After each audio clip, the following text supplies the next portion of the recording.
자, 이어서 3교시 수업 진행하도록 하겠습니다. 자, 다섯 번째 모델은 커뮤니티와 사회계획 모델입니다. 그 다음에 커뮤니티와 사회계획 모델에서는 어쨌든 커뮤니티 실천의 특징은 아까도 잠깐 말씀드린 것처럼 커뮤니티 구성원들을 위해서 하는 활동들이 아니라고 말씀을 드렸죠. 즉, 그 이야기는 뭐냐, 커뮤니티 그 주민들과 함께 하는 겁니다. 실천가들이. 그래서 실천의 방법들도 아까 말씀드린 것처럼 참여연대 계획처럼 함께 그분들과 구성원들과 함께 활동하고 함께 있어줌으로써 그분들이 지역사회복지에 대한 필요성을 공부하고 연구하고 조사하고 그 다음에 그분들에 대해 실천도 이루어질 수 있도록 하는 참여행동 연구에서 나왔던 것처럼 그러한 행동이 요즘 현대사회에서 이야기하는 사회복지 커뮤니티 실천가들의 주 역할들이다라고 하는 거죠. 그래서 특히나 커뮤니티와 사회계획에서 소셜 플래닝이라고 하는 부분들은 지역사회의 앞으로 나아갈 방향들에 대해서 지속가능한 발전을 위하기 위한 장기적인 어떤 계획들을 세우는 거다라고 이야기를 할 수 있죠. 또 그러기 위해서는 지역사회 자원은 어떤 게 있는지, 그 다음에 역량들은 어떤 게 있는지 이런 것들을 해야 되는데 그런 것들에 대한 과학적인 조사와 연구가 이루어져야 되는데 그런 것들을 예를 들어 실천가가 다 해버리면 지역사회에 남아있는 어떤 역량으로서 아니면 풀뿌리 지도자들이나 지역사회 리더들이 해야 될 일들이 줄어들 수밖에 없고 그런 프로그램들을 통해서 배워나가는 것들이 줄어들 수밖에 없는 거죠. 그래서 실천가들은 도와주고 교육하고 트레이닝해주고 평가해주는 역할에 그쳐야 되는 거지 그분들을 끌고 가는 리더로서의 역할들은 좀 지양해야 된다. 그래서 되도록이면 구성원들을 위해서 일하는 것이 아니라 그들과 함께 하는 것이다. 그래서 사회계획에 있어서도 이러한 역할들을 하기 위해서는 바로 대인기술, 대인 관계를 좀 좋게 해주는 어떤 기술들, 그 다음에 촉진 기술들을 좀 필요로 한다라고 이야기를 할 수 있습니다. 그래서 계획가는 커뮤니티 구성원들과 계획 과정을 설계하고 또 실행하기 위해서 과학적인 기술 분석들도 가져야 될 수 있다. 이런 것들이 바로 핵심 기술과 역량이라고 할 수 있을 거고요. 또 통합적인 사회 계획을 세우기 위한 원칙으로는 첫 번째 풀뿌리 기관과 주민 및 전문가의 참여를 조직하고 촉진해 나갈 수 있어야 된다. 자, 두 번째는 계획 과정에서 전통적, 문화적 실제와 가치를 활용할 수 있어야 된다. 그다음 세 번째 계획은 사후적인 문제 해결 접근일 수도 있고 사전 예방적인 접근일 수도 있다라는 걸 인식하고 있어야 된다라고 이야기를 하고 있습니다. 또 네 번째, 창조적인 전략과 모델을 식별하고 검토한다. 즉, 유연성과 창의성, 독창성들을 좀 가지고 있어야 된다라는 거죠. 근데 그럴 수밖에 없는 게 동일한 사회는 없다라는 거죠. 왜? 구성원들이 다 다르거든요. 천안도 다르고 천안의 구성원들이 다르고요. 공주의 구성원들 다르고 예를 들어서 금산 아니면 보령 이 구성원이 다르죠. 그래서 프로그램들을 예를 들어서 지역사회 개발의 프로그램들을 아니면 지역사회 계획을 세운다라고 해도 그 계획의 방향이나 목적이나 목표 설정이 다 다를 수밖에 없는 거죠. 그러다 보니까 어떤 이론에 의해서 아니면 모델에 의해서 어떤 큰 틀의 그림은 그려낼 수 있지만 지역사회복지 실천가들이 가서 활동을 하는 과정에 있어서만큼은 다 환경과 인구 구성과 지역사회 자산이 다르고 실천 방법, 핵심 역량들이 다르기 때문에 그런 것들을 그 실천 현장에서 지역사회복지 사회복지 실천가들이 유연하게, 독창적으로, 창의적으로 진행해 나갈 수 있어야 된다라는 거죠. 그래서 계획은 또 종합적일 수도 있고 특정 영역이 한정적인 걸 수도 있다. 그 다음에 계획은 단순하게 성과 중심적, 조직적 프로그램 내용 계획 그 이상일 수도 있는 거고요. 그리고 계획은 단기적일 수도 있고 장기적일 수도 있고. 즉 이러한 사회 계획을 세울 때는 통합적인 어떤 사회 계획에 대한 원칙들을 좀 가지고 그런 계획들을 세울 수 있어야 된다라는 겁니다. 자, 여섯 번째 모델이 바로 효과적인 연대 구축 모델입니다. 자, 그 연대를 위한 핵심 기술과 역량은 이렇게 네 가지로 참여적 방법을 활용하는 계획, 후속 조치를 통해 신뢰할 수 있게 되는 관리, 포용적인 문화적 민감성, 뭐 사회 정의의 챔피언으로 조직하고 선도한다라고 이야기를 하고 있는데요. 참 말이 좀 복잡하고 어렵죠. 근데 실제적으로 지역사회에서의 네트워킹, 연대를 좀 만들기 위해서는 지역사회에 함께 관심을 가지고 모든 구성원들도 참여하는 것들도 좋지만 아까 조직과들이 작은 풀뿌리 조직들을 만들고 이 풀뿌리 조직들이 함께 참여할 수 있는 방법들, 연대를 통해서 함께 참여할 수 있는 방법. 우리 사회에서도 한번 잘 살펴보시면 많은 것들이 있죠. 예를 들어서 그 정인이 사건이 일어났을 때 많은 여성 관련 아니면 영유아 관련 기관들 많은 부분들이 함께 연대해서 뭐 이렇게 기자회견도 하고 또 서울 남부지법에서 그 재판이 열릴 때 많은 분들이 단체에서 가셔서 어떤 그 피켓팅도 하고 또 그런 영향력을 발휘하기 위한 활동들을 뭐 굳이 이야기를 하지 않아도 이런 것들을 하죠. 그런 활동들을 또 지역사회 참여 연대에 하시는 분들이 실천가분들이 서로 네트워킹을 연대를 통해서 그런 일들을 하게 되는 거죠. 그래서 이러한 참여적 방법을 활용할 수 있는 어떤 계획들을 좀 잘 세워야 된다. 그런 역량들을 갖추고 있어야 된다라는 거고요. 또 이러한 것들이 한 번에 끝나는 것이 아니라 지속적으로 연결되고 후속 조치들을 통해서 서로 기관과 기관끼리 아니면 풀뿌리 조직끼리 아니면 기관의 구성원들끼리 지역사회 구성원들끼리의 신뢰관계를 좀 구축해 나가게 할 수 있는 어떤 그런 관리 기법들, 관리하는 방법들이 핵심 역량으로 좀 필요하다라고 하는 겁니다. 그 다음에 포용적인 문화적 민감성이라고 이야기를 하고 있는데요. 포용적인 문화적 민감성은 예를 들어서 이런 부분들 안에 요즘 서울 외국 지역에서 미국이란 나라에서 특히나 코로나 사건 이후에 많은 동양인들이 길 가다가 지역사회에서 테러를 당하고 있죠. 근데 과연 그게 올바른가 하는 문제입니다. 만약에 우리가 지역사회 실천가라 그러면 미국 사회에서의 지역사회 실천가라 그러면 문화가 다 다르죠. 거기는 뭐 흑인도 사시고 뭐 그 히스패니악의 남아메리카에서 올라오신 많은 분들도 사시고 뭐 여러 백인도 사시고 뭐 막 섞여져 있는 미국이란 나라는 뭐 오죽 다인종 국가이기 때문에 그다음에 그분들이 가지고 있는 문화적 특성들이 다 다르죠. 그런데 그냥 그 동양인이다라고 해서 일부의 사회 구성원들이 그분들에게 테러를 가하고 위해를 가한다라 그러면 그건 정말 잘못된 일인 거죠. 효과적인 연대가 될 수가 없는 거죠. 왜? 효과적인 연대라고 하는 건 우리 사회의 다양한 인종들, 다양한 그 인구 구성들을 가지고 있지만 그분들이 함께 사회 정의를 구현하고 함께 행복하게 살아갈 수 있는 어떤 사회를 만들기 위한 방법들이잖아요.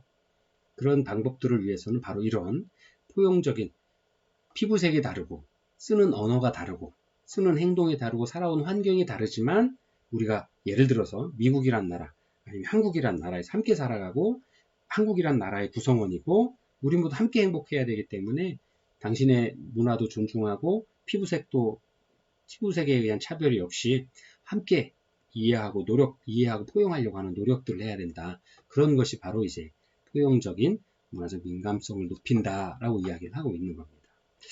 우리나라도 뭐 굳이 미국을 표현을 하지 않더라도 우리나라도 대단하죠. 이제 당장 저희가 살고 있는 천안만 해도 뭐 천안 동부역 아니면 서부역 이 구도심 공동화되어 있는 구도심에 가보면 이게 진짜 중국인지 아니면 뭐 동남아에 와 있는 건지 모를 정도로 한국에 국제결혼을 통해서 오신 분들이거나 아니면 근로를 하기 위해서 오신 많은 분들이 자기네들만의 커뮤니티를 만들고 식당이나 어떤 공간들을 만들고 모여서 의사소통도 하고 여러 가지 활동들을 하면서 굉장히 다양한 인적 구성들을 보여주고 있거든요.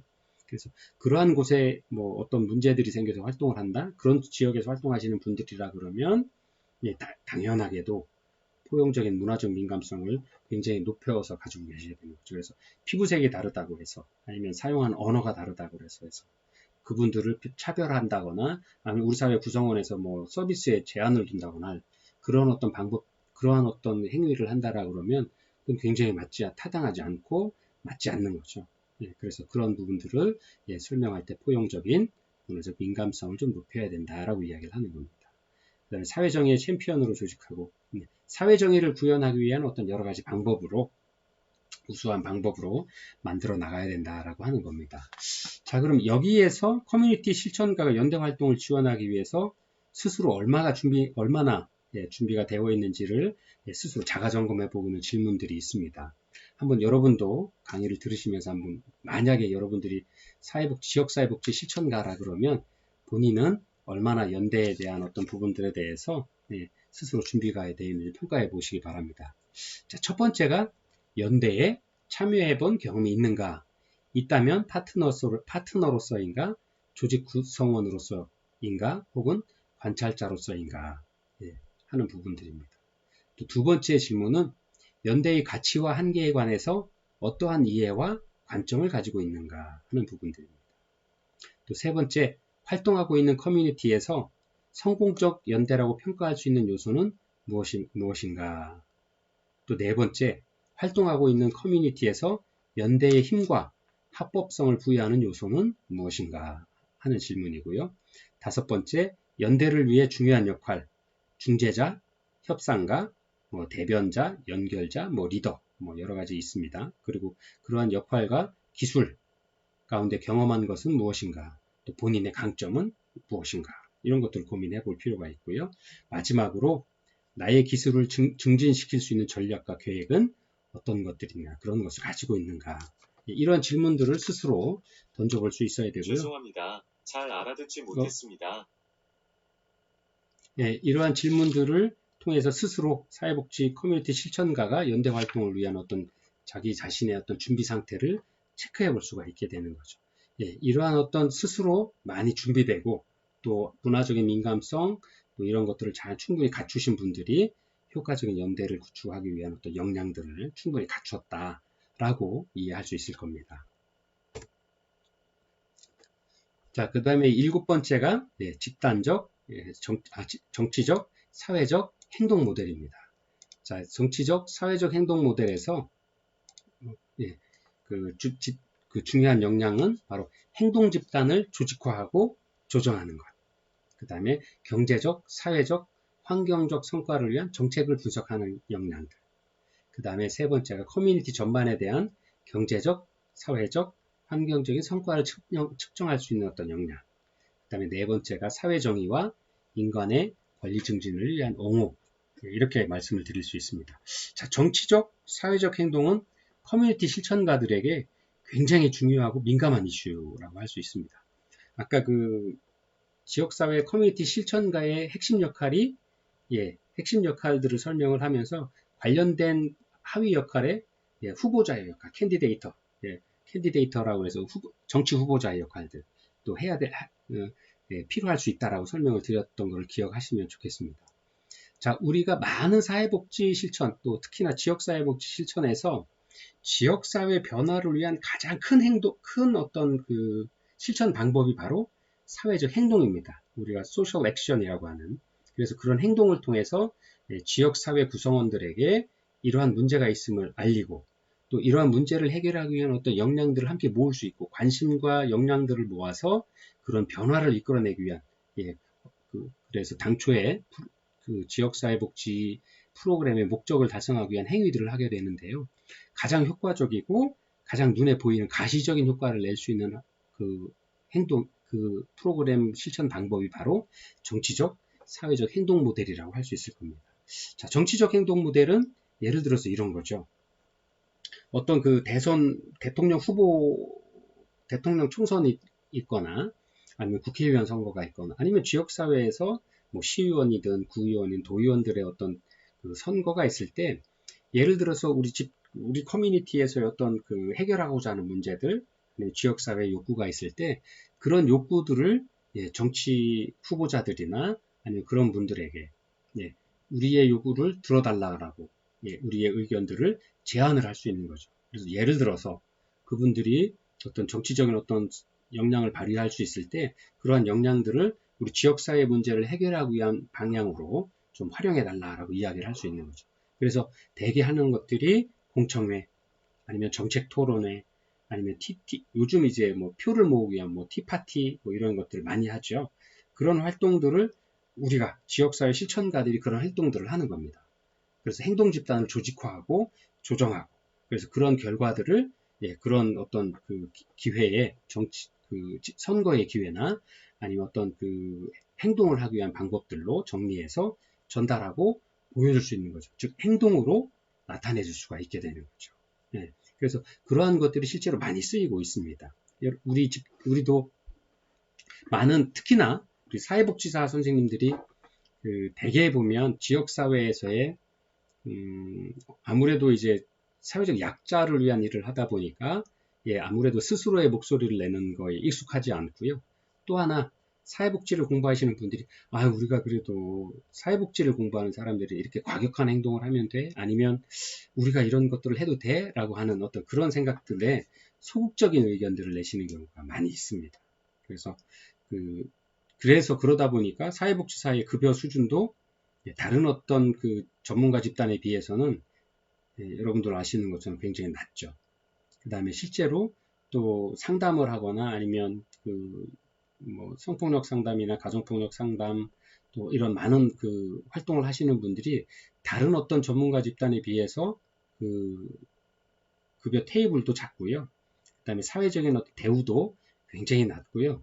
그런 부분들은 실제로 사회복지사 협회나 아니면 이런 기관들을 사회복지사 연합회에서 굉장히 고쳐나가려고 이런 정치적, 사회적 행동들을 굉장히 많이 합니다. 그래서 지난 총선 때도 사회복지사 협회에서 후보들, 도지사 후보, 이런 국회의원 후보들을 모셔서 참여시켜서 이제 정책 토론회, 그다음에 제안서도 전달을 해드리기도 했고요. 또 그러면서 이야기하죠. 만약에 이런 것들을 도와주면 이런 것들 법으로 개정해준다라 그러면 우리가 당신에게 적극적인 지지를 보내겠다 이야기들을 하죠. 아까 커뮤니티의 조직화를 설명드리면서 그랬죠. 커뮤니티를 계속 실천가들은 조직해야 된다라고 풀뿌리 조직들을 만들어 나가야 된다. 왜냐하면 수가 많아야 목소리를 잘 만들어낼 수 있고요. 또 이 목소리들이 커짐으로써 주변에 관심을 가질 수 있게 되고 그 관심을 가진 사람이 늘어나게 됨으로써 그게 정책으로 프로그램으로 우리가 원하는 대로 정책들이 만들어질 수 있게 되는 거죠. 그래서 그런 과정들을 통해서 새로운 변화, 새로운 욕구들에 대한 어떤 정책적인 방향들, 해결 방안들을 찾아갈 수 있게 되는 거죠. 그래서 이러한 대표적인 활동이 바로 지금 설명드리고 있는 정치적, 사회적 행동 모델입니다. 그래서 이러한 행동 집단을 조직화하고 조정하는 기술들이 실천가들에게 꼭 필요한 역량이라고 할 수 있을 거고요.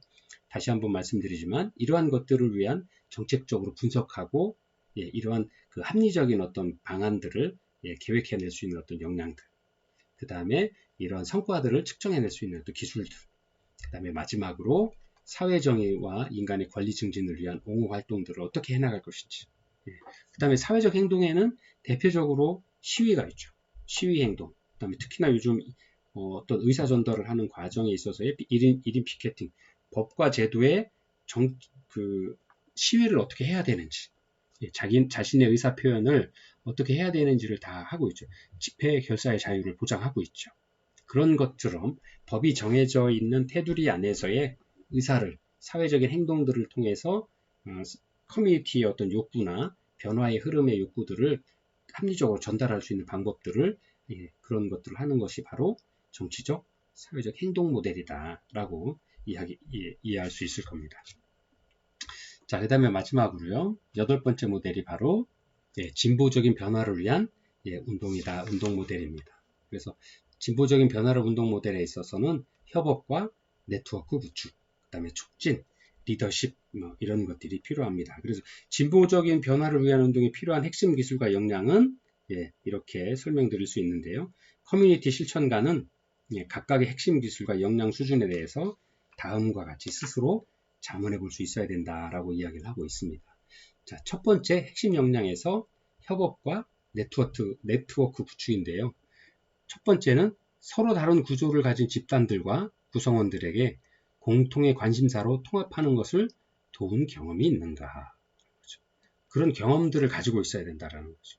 그 다음에 없으면 그런 사례들을 자꾸 공부를 해서 실천 현장에서 자꾸 연습하고 경험들을 쌓을 수 있도록 노력을 해야 되는 거죠. 두 번째, 진보적인 변화를 위한 운동에 참여함에 있어서 어떠한 사회복지 가치와 윤리를 가지고 있는가.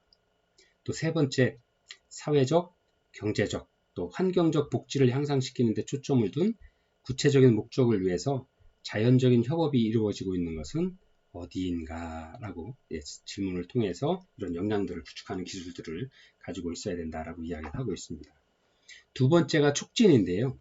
협업, 네트워크 구축은 뭐 저희가 쉽게 이해를 할 수 있을 거고요. 두 번째 촉진은 더 잘 이루어질 수 있도록, 변화가 이루어질 수 있도록 지역사회 구성원들에게 교육을 통하고 아니면 어떤 의사 전달 방법들, 역량 강화를 통해서 이분들이 이런 필요성을 이해하고 그런 것들에 대한 그 필요성을 이해하고서 그런 것들을 이루기 위한 어떤 의식들을 함께 갖게 되는 거죠. 그리고 그러한 행위에, 그런 프로그램에 적극적으로 참여하게 하는 어떤 그런 과정들을 우리는 촉진이다라고 이야기를 합니다. 자, 그럼 이러한 촉진의 기술들을 갖기 위해서 역량수술이나 핵심 기술들을 갖기 위한 어떤 방법들은 뭐냐? 첫 번째, 다른 나라에서 조직을 세울 수 있을 정도로 충분한 문화적 지식과 기술들을 가지고 있는가 하는 부분들입니다. 또 문화, 사회, 정치가 다른 나라에서 사회적, 경제적, 환경적 부정의를 해소하고 의미 있는 변화를 만들어낼 수 있도록 집단을 도울 수 있을 만큼 인내할 수 있는가. 또 세 번째, 지역의 집단들이 사회적, 경제적, 환경적 맥락 속에서 진보를 식별할 수 있도록 도울 수 있는가. 그 다음에 네 번째, 참여적 평가를 수행할 수 있을 만큼 충분한 지식과 기술들을 가지고 있는가 하는 부분들을 스스로 질문을 통해서 나의 역량들을 확인해 볼 수 있고 점검해 볼 수 있는 거죠. 세 번째가 진보적인 변화를 운동을 위한 부분들에 있어서 리더십입니다. 리더십을 가지고 있어야 된다라고 이야기를 하는 거죠. 즉 리더십은 첫 번째, 사회 변화를 위한 진보적 운동에서 개인적인 기술이 리더십이 어떤 형태로든 도움이 되고 있는가 하는 부분들입니다. 즉 전문적인 기술과 역량들을 갖추고 있는가, 그 다음에 그러한 전문적인 기술과 역량이 리더십을 발휘하는 데 있어서 도움이 되고 있는가라는 것들을 스스로 확인해 볼 수 있어야 된다는 거죠. 두 번째, 조직 내에서 조직을 성장시키는 리더십을 발휘하고 있는가. 아까 잠깐 말씀드린 것처럼 그 지역사회복지 실천가는 조정가의 역할이고 그들과 함께 하는 거지 그들을 이끌어가기만 하는 것은 아니다라고 설명을 드렸었죠. 이 중에서 리더십이라고 하는 건 함께 하면서 이분들이 원하는 방향대로 잘 갈 수 있도록 그 방향들을 설정을 해드리고 그 방향대로 움직일 수 있도록 계속 옆에서 함께 공동의 노력들을 해나가는 것들을 의미하고 있는 겁니다. 그래서 이러한 어떤 그 조직 내에서의 성장시키는 어떤 그런 역량들을 가지고 있는가 하는 것을 물어보는 거죠. 그 다음에 세 번째, 리더십에 대한 비판적인 피드백을 받아들일 수 있는 준비가 되어 있는가 하는 겁니다. 대개의 경우 실천가들, 조정가들의 가장 큰 단점은 본인이 굉장히 큰 역할들을 하고 내가 없으면 일이 안 될 것이다 라는 어떤 그 생각들을 많이 하시죠. 그래서 어떤 일이 잘 진행해가는 과정 중에서 다른 분의 어떤 비판적인 의견이나 제안들 아니면 그런 어떤 그 피드백을 주었을 때 수용하는 부분들이 있어서 익숙하지 않은 분들이 많이 있습니다. 특히나 이제 현장에서 그런 경우들이 많은데요. 왜냐하면 지역사회 실천가들이 정말 어려운 상황에서 정말 최선의 노력을 다하고 있거든요. 근데 그런 상황에서 비판적인 어떤 이야기를 한다라거나 비판적인 의견을 전달한다라거나 아니면 뭐 이제 좀 안 좋은 이야기를 듣게 되면 굉장히 마음의 실망이 크시게 될 수밖에 없는 거죠. 그래서 그렇지만 어쨌든 그 지역사회복지 운동 실천가들에 있어서 리더십은 진보적인 변화를 위한 어떤 활동에 있어서의 역량 중에 하나의 리더십은 실제로 사회 구성원들이 다양한 그 사람들이 있고요. 또 성별도 다 다르고 환경이 다르고 사회적 환경이나 그 현재 처해 있는 환경들이 다 다르기 때문에 활동가들이 옳은 방향이라고 판단하고 옳은 방향으로 진행하기 위한 어떤 활동들을 하고 있어도 그것을 100% 다 동의하고 이해하지는 않는다라는 현실들을 잘 깨닫고 있어야 되고 그런 현실들의 현실적인 감각들을 계속 가지고 있어야 됩니다. 그래서 저는 이제 좋은 뜻으로 사회복지 실천을 하고 있지만 나와도 반대의 대척점에 서 있는 의견을 가지고 있는 사람들도 있을 수 있다라는 것들을 인정하고 그분이 잘못된 게 아니라 나와 다른 의견을 가지고 있다라는 것들을 이해할 수 있는 어떤 역량들을 갖춰야 된다는 이야기입니다. 그래서 그런 어떤 다른 의견들이 나왔을 때 그러면 필요하면 다시 공청회도 하고 의견을 토론하고 그런 과정들을 거쳐서 물론 100% 동의할 수는 없지만 개인의 의견들을 잠깐 양보하고 전체를 위해서 개인의 의견들을 좀 내려놓고 수긍할 수 있는 어떤 그런 시간까지 숙성할 수 있는 어떤 시간까지도 계획을 할 수 있어야 된다라는 거죠. 그 다음에 마지막으로 사회복지의 가치와 윤리가 충분히 내재되어 있는지 스스로 그런 역량들을 갖출 수 있는지를 물어봐야 된다라고 하는 겁니다. 그래서 지난 시간에도 공부를 하셨던 것처럼 우리가 지역사회복지 실천가는 다 전문가인데요. 전문가의 권위를 가지고 계신 거죠. 그렇기 때문에 지역사회 구성원들이 전문가의 이야기를 듣고 전문가와 함께 문제를 해결하기 위한 논의도 하고 프로그램도 만들고 그 프로그램들을 해결하기 위한 방법으로 조직도 만들고 그 조직의 활동에 참여하는 거거든요. 그러려고 하면 하고 계시는 그 리더들 아니면 지역사회복지 실천가들께서 올바른 가치 판단의 기준, 윤리의 기준들을 충분히 숙지하고 그런 행동들을 할 수 있어야 된다는 거죠. 바로 그런 과정에서 신뢰가 구축이 될 수 있고 지역사회 구성원들과 신뢰가 구축될 수 있고 또 그러한 신뢰가 구축된 상황에서 이런 커뮤니티 지역사회복지 실천운동들을 해나갈 수 있는 거죠. 그래야 정확한 과정들, 그 다음에 그런 윤리 기준들이 있어야 전문가로서의 권위도 세울 수 있게 되는 겁니다. 그래서 스스로 이러한 어떤 질문들을 통해서 진보적인 변화를 위한 운동에 있어서 핵심 역량들을 스스로 가지고 있는지 이런 것들을 한번 되짚어 보면서 그런 기술과 역량들에 대해서 생각을 해보면 좋을 것 같습니다. 자, 이렇게 해서 커뮤니티 실천에서의 기술과 역량들까지도 같이 공부를 했습니다. 자, 다음 이제 13주 차에서부터는 실천 기관에 대해서 공부를 하게 됩니다. 그래서 실제 우리 현장에서 지역사회 실천의 활동을 하고 있는 실천 사회복지 기관들을 구체적으로 공부를 하게 될 겁니다. 자, 그리고 이제 실제로 이제 그 온라인에서만 계속 공부를 하시는 분들은 이게 이제 화면상에서 이제 만 쳐다보시니까 좀 이해가 안 되는 부분들도 있으실 거고 또 지루하시기도 하실 거고 그렇습니다. 뭐 저희도 교육을 받을 때 온라인 수업을 좀 듣기는 경우들이 있습니다만 그렇게 학생의 자리에서 보면 저도 똑같이 바뀌는 것 같더라고요. 그래서 좀 많이 힘드시고 어려우시리라 생각을 합니다. 그렇지만 슬기롭게 잘 극복해내시고 또 오프라인 수업에 참여하실 수 있으시면 함께 오셔서 학생분들하고 이제 지금 저희가 발표 수업하고 토론 수업하면서 굉장히 즐거운 시간들을 함께 하고 있거든요.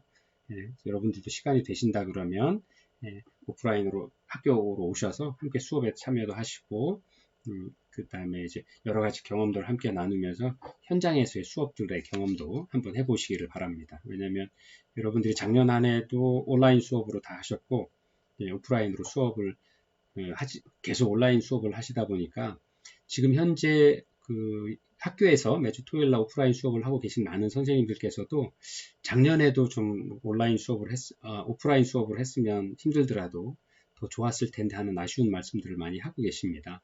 그래서 여러분들 혹여 이렇게 온라인 수업을 하시는 것들이 어려우신 부분들이거나 이해 안 되시는 부분들이 있으면 메모하셨다가 오셔서 추가적인 어떤 설명이나 질문을 주셔도 좋고요. 아니면 또 백석톡이나 다른 여러 가지 방법으로 질문을 주셔도 좋습니다.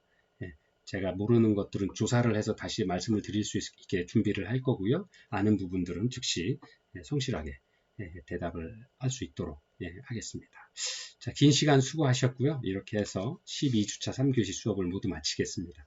다음 주 건강하게 13주차 수업에 찾아뵙도록 하겠습니다. 참, 그리고 마지막 공지사항이 하나 있는데요. 지금 이게 29일 날 수업으로 아마 여러분들이 그 수업을 접하게 되실 건데요. 29일이 저희가 학교에서 특강이 있습니다. 성폭력, 가정폭력, 성폭력 예방 피해 교육을 진행을 할 예정입니다. 1학년하고 2학년 같이 하실 거니까요.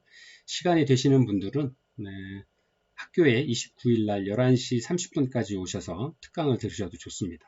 특강을 들으시면 성폭력 예방 교육에 대한 수료증도 다 발급을 해드릴 예정이니까요. 필요하신 분들은 오셔서 예, 수업을 들으셔도 좋습니다. 자, 긴 시간 수고 많으셨습니다. 네, 다음 주에 건강한 모습으로 뵙겠습니다.